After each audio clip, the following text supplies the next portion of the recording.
Thank you, Heather. We have trafficked back and forth in pulpits before, but I don't think we've ever been in the same one on the same day, and it just makes me very happy. Thank you so much for being here and reading today. Some of you probably recognized her voice, if not her face, being on radio all the time. So thank you, Heather Curley Novak. How many of us know the story of Peter Rabbit? Some of us. How many knew the author of Peter Rabbit was a Unitarian? Some of us. How many have heard or seen the phrase critter posting? Couple. Excellent. So as you heard, Helen was her given name. Helen Beatrix Potter was born to a pretty comfortable Unitarian family in London in 1866. She was raised in London with a big family, but without too many friends. It's kind of an odd childhood. Each summer she did visit Scotland with her family and fell in love with the world outside and all the nature, all the little critters. She had a number of pets, which she had in her family's home in London, and took them back and forth for the summers to care for them. So you can see her care for creatures was nurtured early. She sent stories and sketches back and forth to her friends, to her other relatives. Being from a relatively well-to-do family, she had a nanny, and the nanny had children of her own, and Helen would write stories to the nanny's children back and forth, especially one in particular who was a sickly child. And it was at one point when she was writing to that child, she had sort of run out of things to talk about in her own life, and so she started writing about Flopsy and Mopsy and Peter Rabbit. And she made a little sketch, as she did with lots of her friends, and that became kind of a juggernaut, really. She also wrote and illustrated Squirrel Nutkin and Tom Kitten and Jemima Puddle Duck and some of those other critters. But she wasn't just a children's author or a cute animal author. She did scientific work as well. She was fascinated by mushrooms. She did watercolor depictions of lots of different kinds of mushrooms, so good that many scientists were using her sketches and watercolors in their work. And they consulted with her on some of her interests, one of them being the reproductive cycles of mushrooms, which was not, is still not super well understood, as I understand, and certainly was not then. So she wrote a paper on the germination of the spores of the, I'm not going to pronounce that Latin word for some kind of mushroom. She presented, or no, that's not true. It was presented to the Linnaean Society of London by a male botanist friend because, women weren't allowed to present to scientists at that point. But the people who heard it were impressed. She was also a savvy businesswoman. She published Peter Rabbit as a book in 1902, and in 1903, Peter became the very first character to be made into a stuffed toy. She was the first merchandiser and had spin-off books and games and wallpaper and figurines, baby blankets, china gift sets.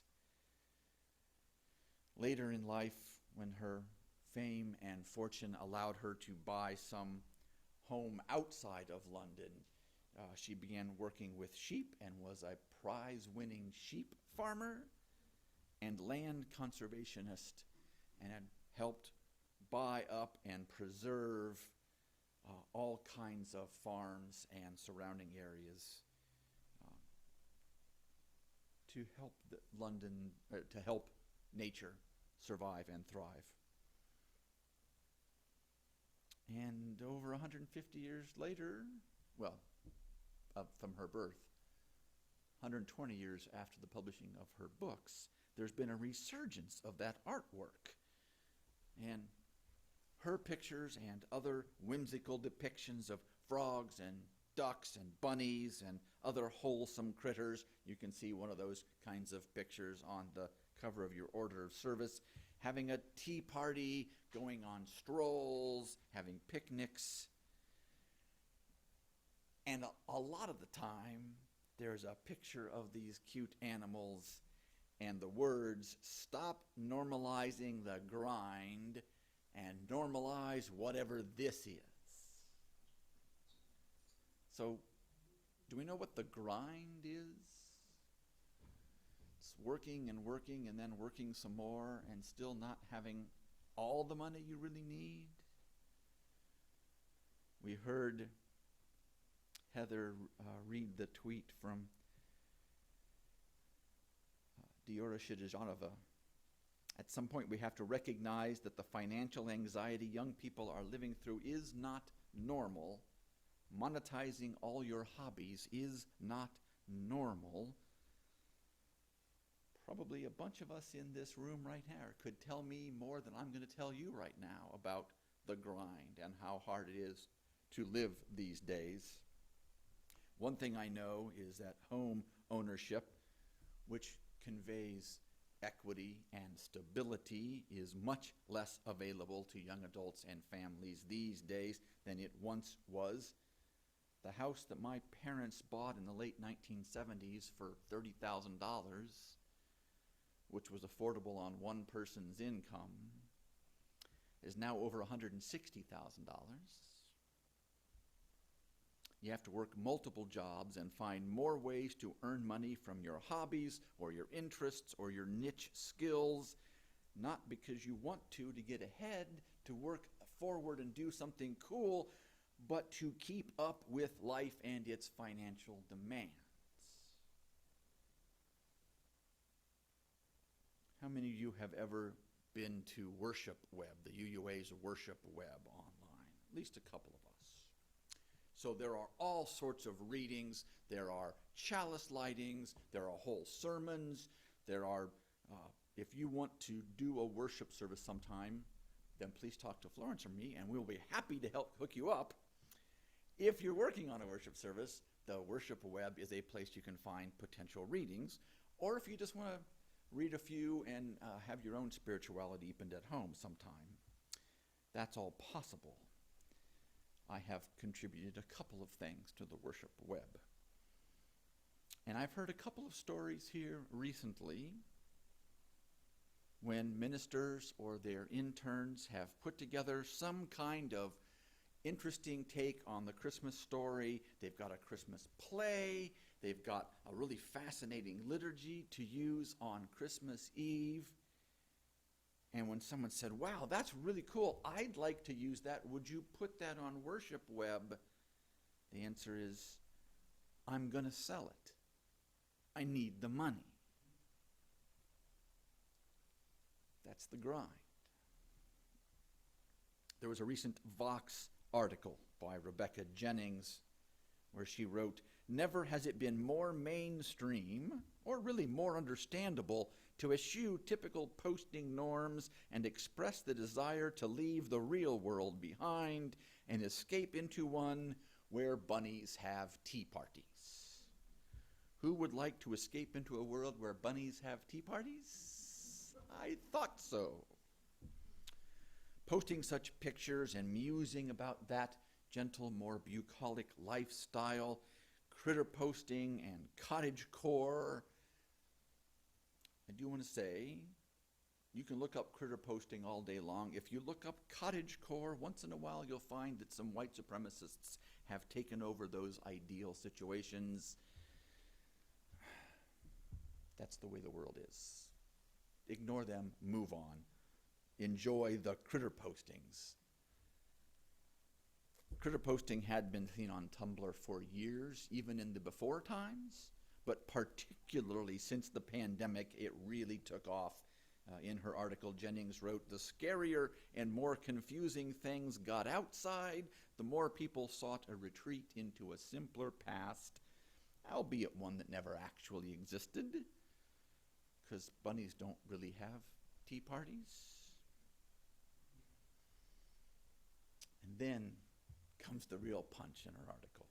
The thing is, anyone who posts a photo of Peter Rabbit or Tom Kitten knows they're yearning for something unattainable. That dream of an actual cottagecore lifestyle has been destroyed by a housing crisis and a political environment in which being female or gay is increasingly dangerous. Instead, we dream of a society where even badgers own homes and where a single mother rabbit of 4 can feed her little bunnies bread, milk, and blackberries for supper. What's the point of spending our lives, our time, our money, striving for anything else? And that is, I think, what we're striving for here in this community, in this gathering. That, in my opinion, is why we gather and join a group of religiously progressive human beings. We gather together to advocate for fair housing and fair wages and health care for all and equitable justice systems. And we congregate to support each other as we agitate for all those justice things.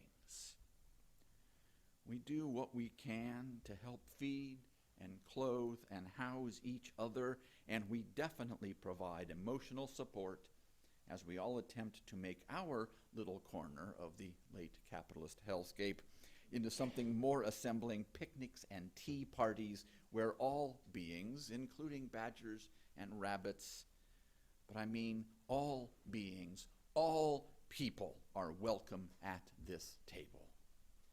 And that's something worth giving our lives for. And welcome to all of us who are here to do that, especially the new folks. Welcome, and thank you for joining us. So may we